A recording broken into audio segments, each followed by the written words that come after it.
好啦，咁我哋已經勾織好個包身啦。可以度一度大約嗰個高度有幾多？因為冷越粗幼咧，始終都有分別啊，同埋我哋每個人手鬆手緊都會有少少差別。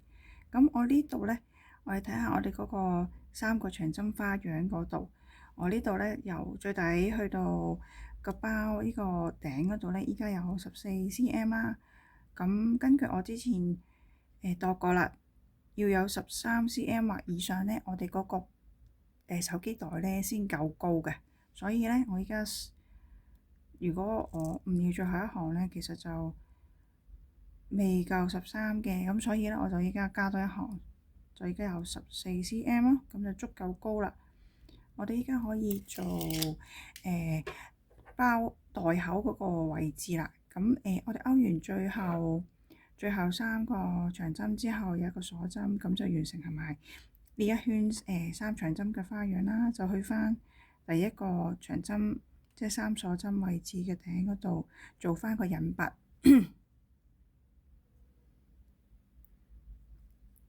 咁引拔完之後呢，咁嘅3長針花樣嘅勾織咧已經完成㗎啦。咁我哋就開始勾織個袋口啦。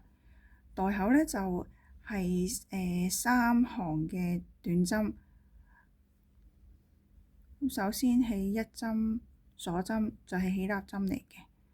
咁我哋就喺翻同一個位置入針，都係勾短針，全個圈都係短針嚟㗎啦。咁其實針數呢，究竟係40針啊、41針啊，定係38針呢都冇所謂嘅。不過呢，我哋其實就宜少不宜多嘅，因為呢，如果你多嘅話呢，個袋口呢就會越嚟越闊嘅。咁我哋寧願佢收窄少少，因為你使用得耐咗呢，其實嗰啲欄呢都會慢慢變鬆嘅，咁個袋口就會越嚟越闊㗎啦。所以我哋寧願可能加減減翻1、2針都冇乜所謂嘅。所以其實呢一圈呢，我哋就唔使特別數有幾多針咁樣啦。咁我哋都勾咗第一針短針啦，咁第二針短針。同樣呢，我哋都係要攞晒 V 字嗰2條線嘅嚇，用3針短針。咁即係3針長針上面嘅位置嘅嗰個 V 字呢，我哋都已經勾咗一個短針俾佢㗎啦。咁空隙呢個位置，即係本身鎖針呢個位置呢，我哋都要俾翻1針佢㗎喎。係啦，呢度第4，之後呢個長針上面呢度個 V 字呢，就係第5針啦。就同樣方法，勾完3個長針上面嘅 V 字呢，咁我哋喺鎖針呢度都係穿落去，勾一個短針俾佢嘅。如此類推，一路氹一個圈，沿住呢個成個袋口呢，咁勾一圈短針先嘅，咁一路勾落去就可以㗎啦。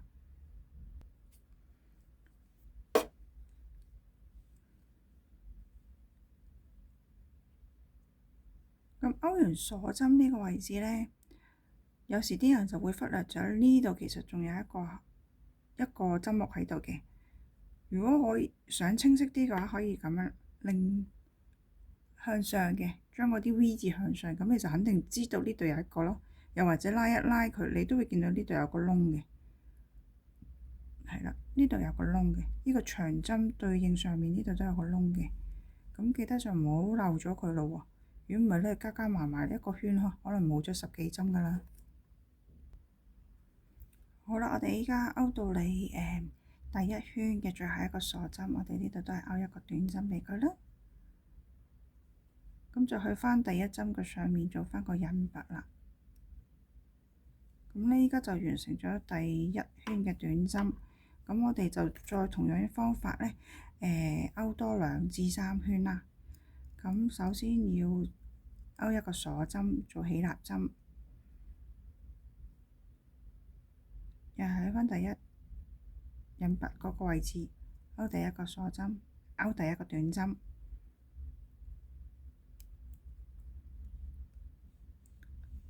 勾完第一個短針咧，可以俾翻個記號扣呢一針啦。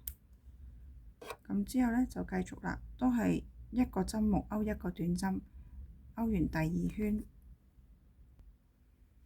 好啦，而家就勾完第二行短針啦。其實我哋可以放低針睇一睇先，我哋會唔會個手徑有啲太鬆啊？睇下個袋口會唔會好闊好大先。如果係嘅話呢，咁其實就有啲小技巧可以將個袋口呢收翻細少少嘅。咁我落嚟先，嗱，依家完成咗第二圈短針嘅最後一針啦，我哋就翻返去第一針嗰度做個引拔先。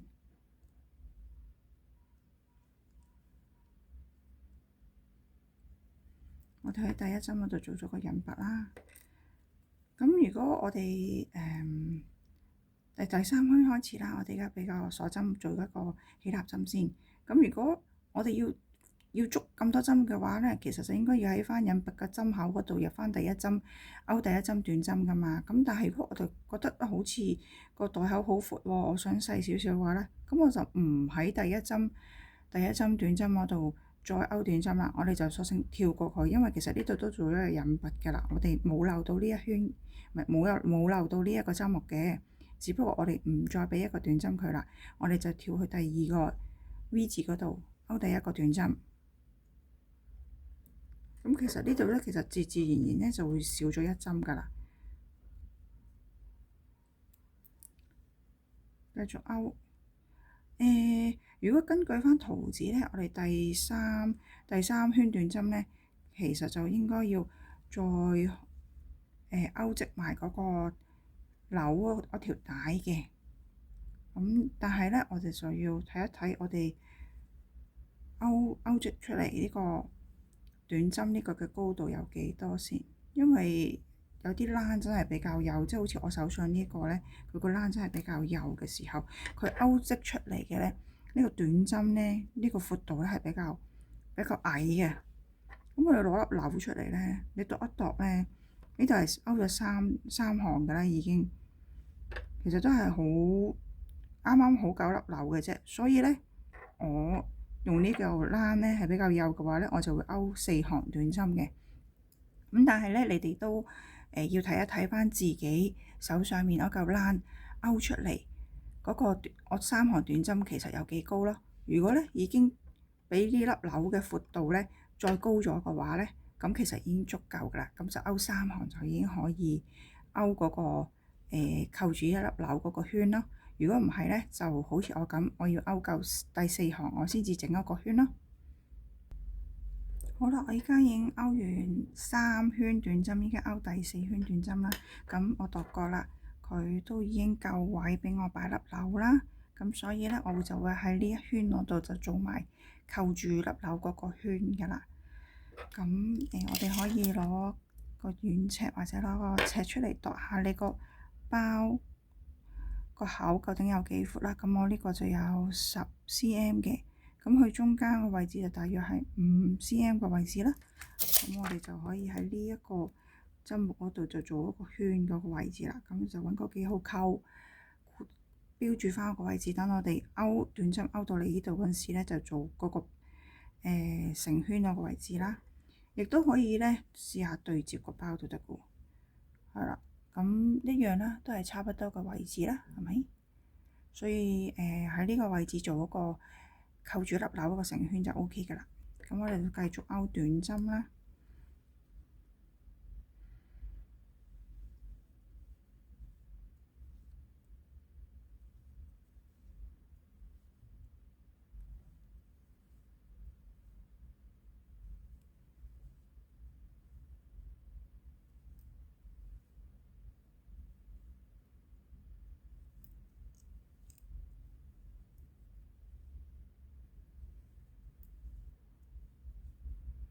好啦，我哋依家勾到嚟記號扣呢個位置咧，就即係我哋要喺度整個成圈啦。咁我哋照樣都係喺度勾一個短針先，之後咧我哋就勾大約25個鎖針。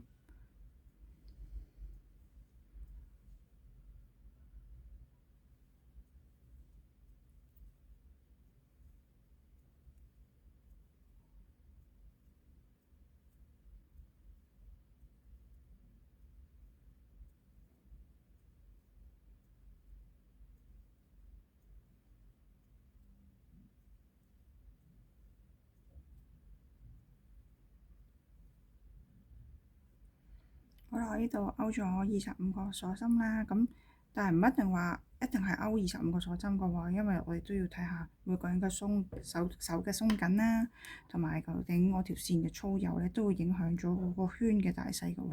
咁我哋可以大約係咁樣咯，可以咁樣箍住佢嘅。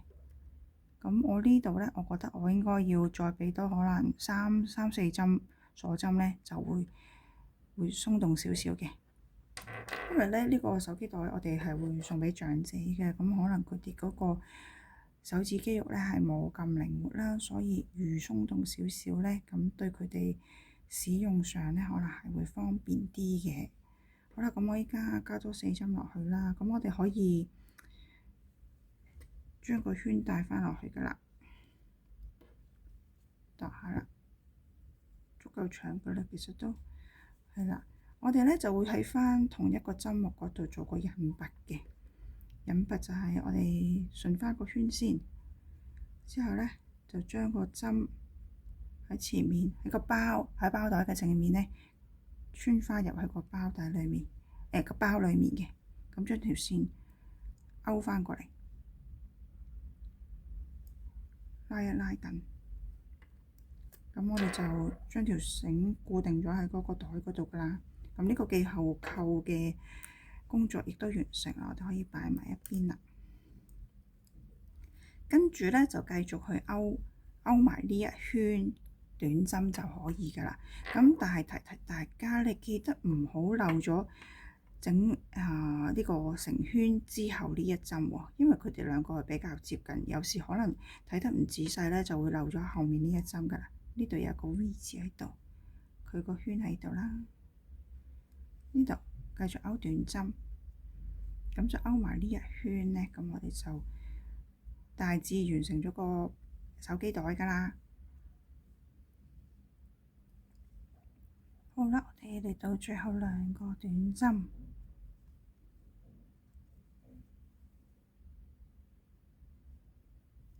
之後去翻第一針嘅上面做翻個引拔。我哋完成咗呢個包袋包口之後咧，我哋就可以拉緊少少個線圈，將我哋條線拉長啲，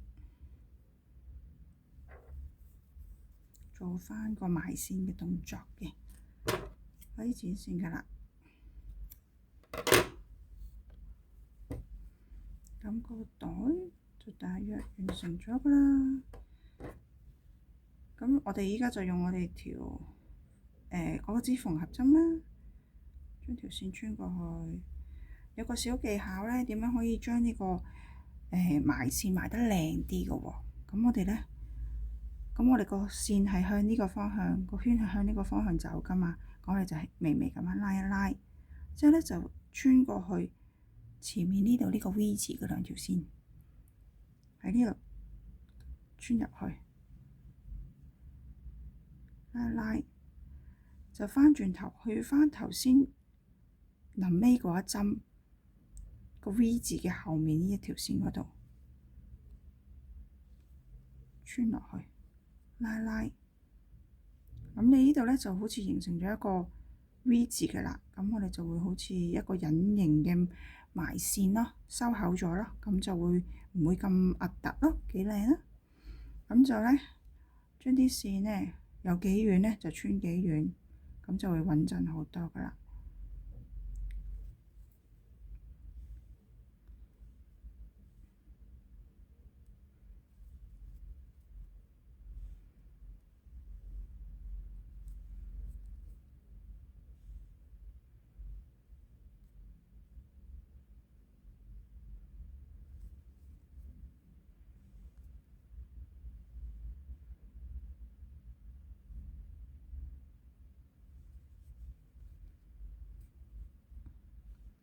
好啦，我哋輕輕咁樣拉一拉翻佢啦。好啦，個手機包個包身咧，成個包咧已經係完成咗啦。大致就係咁嘅樣啦，係咪？將個圈擺前嚟，再有將粒紐釘埋喺度咧，咁就完成噶啦。咁呢條線我哋剪咗佢先。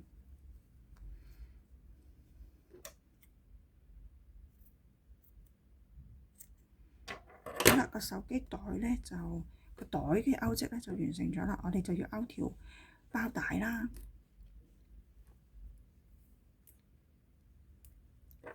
首先咧就係整一個起針啦，整一個如果唔識得用呢個方法起針嘅話咧，就可以打個活結喺條繩嗰度，再圈落個勾針度開始都得嘅。咁咧我哋就要勾大約180個鎖針，不過呢個針數咧其實就係一個建議嚟嘅啫。咁但係大家咧就要自己親身去度下啦。嗰條包帶即係呢個鎖針嘅長度大約要係1米，咁我哋就足夠俾佢可以跨過個身體做一個斜孭嘅手機袋咯。咁就係先勾咗180個鎖針先，之後我哋就再起3針鎖針起立針，就喺倒數第4個針目嗰度咧就開始勾織長針，去到最尾就得㗎啦。咁我依家就先勾咗嗰個鎖針先，即係由於時間關係啦，咁我就用咗另一個半製成品嚟演示埋個包帶嘅勾織啦。咁我哋已經勾咗大約1米長度嘅鎖針㗎啦。咁其實幾多針我都唔係好肯定嘅。咁總之夠1米啦。咁我哋就我再勾咗3針鎖針俾佢嘅。咁我哋就倒數翻3針鎖針。呢個3針鎖針咧就當係1針長針嘅。咁我哋倒數翻啦，1、2、3，第4針呢度咧，我哋就會開始勾織長針啦。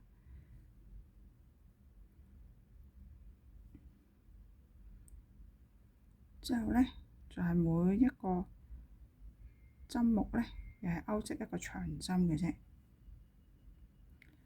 其實呢條包帶咧就唔難勾嘅，唯一一樣嘢咧就要考驗大家耐性啦，因為係百幾針嘅長針啦，咁都係要一啲時間同埋心機去慢慢勾啦。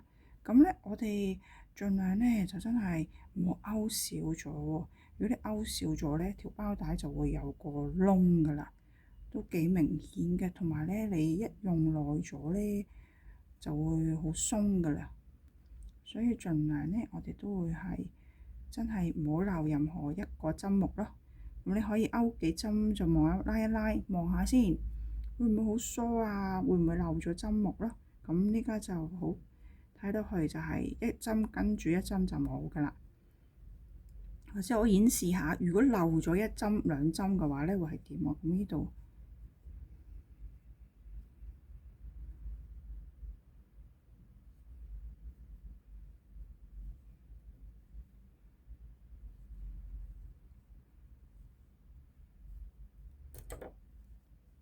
我呢度咧係漏咗1針嘅喎，呢個位明顯係會疏窿啲嘅，因為我呢度咧漏咗1針冇勾到啊。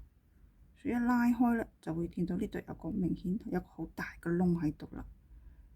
咁所以咧，自己咧可以勾4、5針、5、6針咧，就拉一拉佢，去檢查下自己有冇勾少咗1針、2針咁樣咯。因為其實勾咁多針咧，有時真係勾到睇到眼都花嘅。咁我哋就以免自己有勾少勾漏嘅情況咧，就得閒檢查下咯，確保下啦。如果唔係咧，你勾到好後，你先至發覺前面勾漏咗1、2針咧，你又可能未必想拆㗎，因為都已經勾咗好耐，用咗好多時間心機㗎啦嘛。咁所以咧就可能勾一陣間，勾幾針就拉一拉，睇下自己有冇勾漏咯。好啦，經過一輪密密嘅勾織咧，我哋嚟到最後幾針啦。如果你都同樣嚟到呢一度嘅話，咁你真係要俾啲掌聲，讚賞下自己嘅努力同埋堅持啦。因為勾呢百幾針長針咧，的而且確係一個耐性嘅考驗嚟嘅。好啦，我哋再勾埋最後幾針先，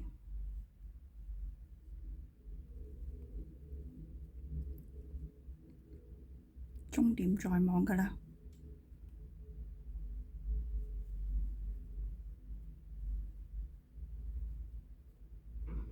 好啦，已經勾完啦。咁咧我哋咧習慣咧，如果想確保佢夠穩陣嘅話咧，我哋就勾一個鎖針，之後拉線鎖實我哋嘅勾織啦，係咪？勾個包帶啦。咁去到呢度，我哋就可以剪咗啲線去啦。咁呢度咧有兩個線頭喺度噶嘛。咁如果咧想一陣間咧，我哋連咗條帶去個包身嗰陣時咧，冇咁論盡嘅話咧，咁就可以先收埋呢兩條線都得嘅。咁你都可以唔收埋嘅，咁到時一陣間咧先至慢慢最後去收埋佢都得嘅。咁如果我哋收埋佢咧，我哋就沿住呢個邊邊啦，沿住條帶嘅邊邊，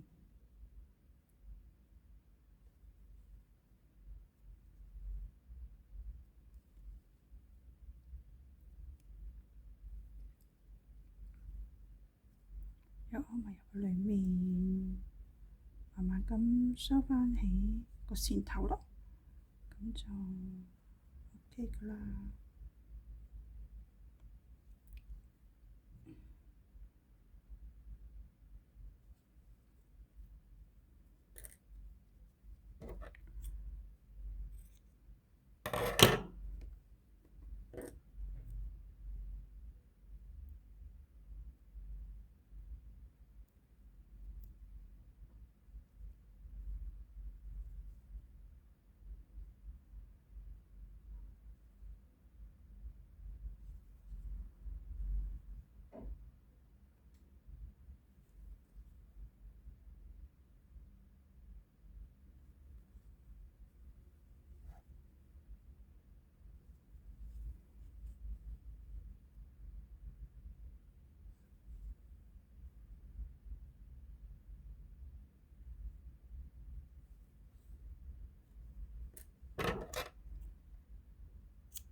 好啦，咁條包帶就完成咗啦。咁包帶咧，我哋都會大約分正面同埋背面嘅。咁我哋織嗰邊係正面啦，背面咧就係咁嘅樣嘅。唔知大家睇唔睇到分別啦嚇？其實就冇乜所謂嘅，不過就記得咧，就係我哋一邊用咗正面嚟固定喺包身嘅時候咧，都要順住條帶，另一邊都係同一面咯，唔好扭曲咗啦。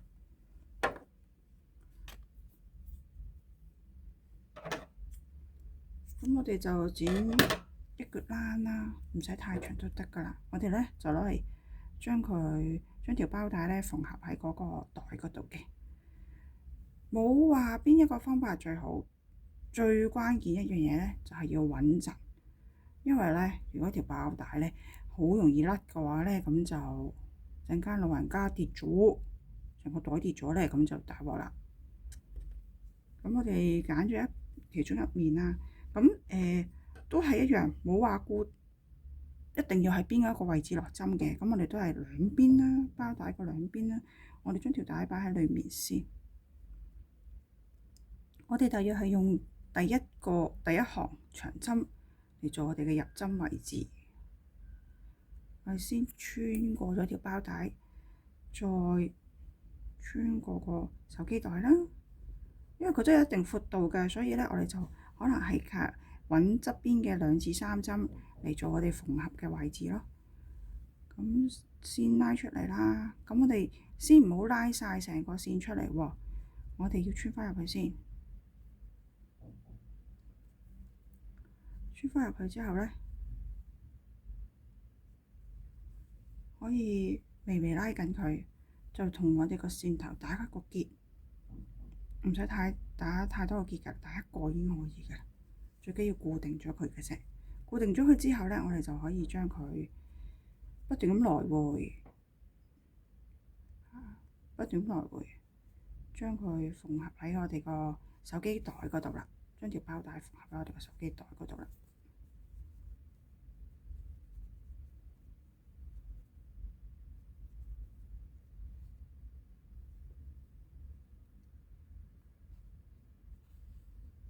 兩邊都係咁樣，同一樣方法嘅啫。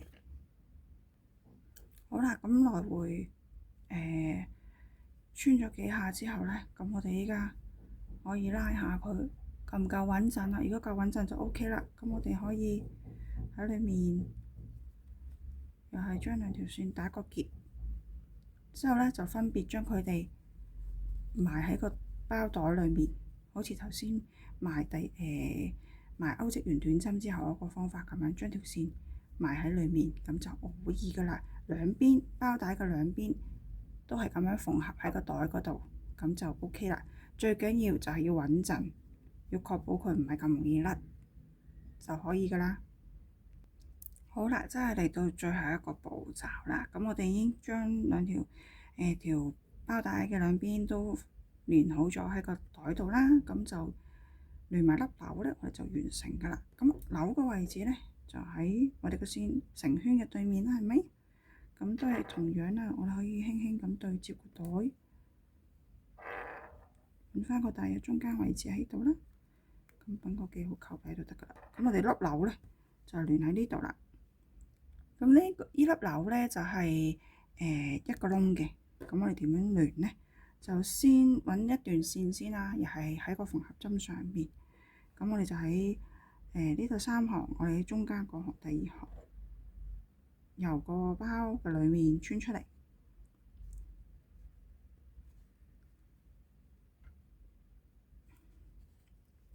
咁去翻頭先我哋對接中間嗰個位置啦，咁就穿嗰粒紐。同樣我哋唔好一次過將條線拉過嚟喎，因為我哋仲未打個結嘅喎。咁你留翻少少線喺裏面。咁我哋就先喺個粒紐嘅上方，喺翻我哋入針個位置對應嘅上面咧，穿線入去，扣實粒紐。好啦，呢個時候咧，我哋就可以喺裏邊將個線頭同我哋依家縫印緊嗰條線咧打個結，打一個結就已經可以噶啦。少少線，好啦，再穿出嚟，又喺紐嗰個紐門嗰個位置穿出嚟，就向下面，向個粒紐嘅下面對應嘅下面穿入去。咁就重複2次，即係重複前後2次啦，上2次，下2次，咁就基本上好穩陣嘅啦，粒紐就唔會甩嘅啦。